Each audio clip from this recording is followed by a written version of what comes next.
नतीजों से पहले जम्मू कश्मीर की जनता ने किसे मैंडेट दिया होगा, इस बात को लेकर दावे और कयासों के दौर हैं। हालांकि एग्जिट पोल्स ने क्या कहा वो भी हमने आपको दिखा दिया। हरियाणा और जम्मू कश्मीर में हाथ का साथ क्या जनता ने दिया है, वाकई के हाथ के लिए अच्छी खबरें हैं, इसके बारे में कुछ घंटों बाद पता चलेगा। लेकिन जम्मू कश्मीर में चुनाव संपन्न हुए अब सप्ताह भर बीत रहा है। सबको इंतजार है अगली सुबह का 8 तारीख का, ताकि नतीजे पता चलें। पूरे 10 साल के बाद कश्मीर में चुनावी लोकतंत्र की बहाली सबसे बड़ी उपलब्धि रही है। सभी पार्टियों ने कश्मीर को लेकर अपना विजन भी पेश किया। धारा 370 से लेकर हर मुद्दे पर बातचीत हुई। कश्मीर विधानसभा चुनाव के नतीजे सिर्फ कश्मीर के लिए ही नहीं बल्कि पूरे राष्ट्रीय राजनीति पर भी गहरा असर डालने वाले जरूर साबित होंगे।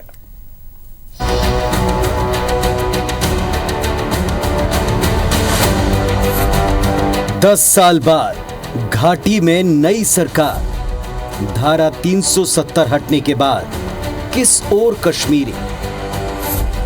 जम्मू कश्मीर में 3 चरण में हुए चुनाव के बाद अब नतीजों की बारी है। कश्मीर के चुनावी रण में बीजेपी पीडीपी के बाद नेशनल कॉन्फ्रेंस और कांग्रेस मुख्य खिलाड़ी है। चुनाव प्रचार की बात करें तो कश्मीर विधानसभा चुनाव धारा 370 के इर्द गिर्द लड़ा गया। बीजेपी ने जहां इसके हटने के फायदे गिनाए तो पीडीपी और नेशनल कॉन्फ्रेंस ने इसकी वापसी का वायदा किया, जबकि कांग्रेस ने धारा 370 हटने की सच्चाई को स्वीकारते हुए कश्मीर को पूर्ण राज्य के दर्जे पर जोर दिया। जम्मू कश्मीर को स्टेटहुड वापस देने का होगा। धारा 370 का मुद्दा चुनाव में इतना अहम था कि प्रचार के दौरान ही पाकिस्तान के रक्षा मंत्री ख्वाजा आसिफ के एक बयान ने इसे जमकर हवा दी। फारूक अब्दुल्ला कहते हैं हम धारा 370 वापिस लाएंगे। अरे अब्दुल्ला साहब, 3 पीढ़ियां चली गई और 3 ला दो। अब धारा 370 कोई वापिस नहीं ला सकता। अभी तक बीजेपी में से कोई हमें समझा भी नहीं पाया कि रियासत का दर्जा हमसे छीना क्यों गया, हमें यूटी बना के हमें फायदा क्या मिला।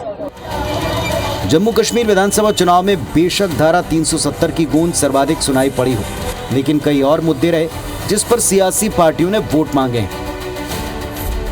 आतंकवाद पर नकेल, बेरोजगारी दूर करना, कश्मीरी पंडितों की वापसी, पाकिस्तान से बातचीत और पब्लिक सेफ्टी एक्ट हटाने को लेकर कश्मीरियों का रुझान अपनी ओर मोड़ने में सभी दलों ने प्रयास किया।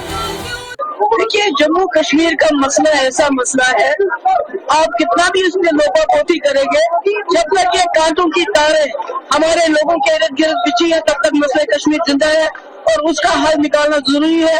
और शोएब इस बात को ज्यादा बेहतर समझता है। मैं उम्मीद करता हूं कि बहुत जल्दी यहाँ पे स्टेटहुड वापस हो जाएगा, सारे पावर्स गवर्नमेंट को आएंगे और गवर्नमेंट ईमानदारी से काम करना शुरू करे।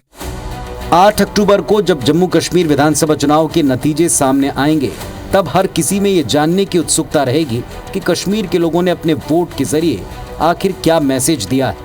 हालांकि एक ऐतिहासिक सच्चाई रही है कि धारा 370 के विशेष दर्जे के चलते लंबे वक्त तक कश्मीर में अलगाववाद हावी रहा।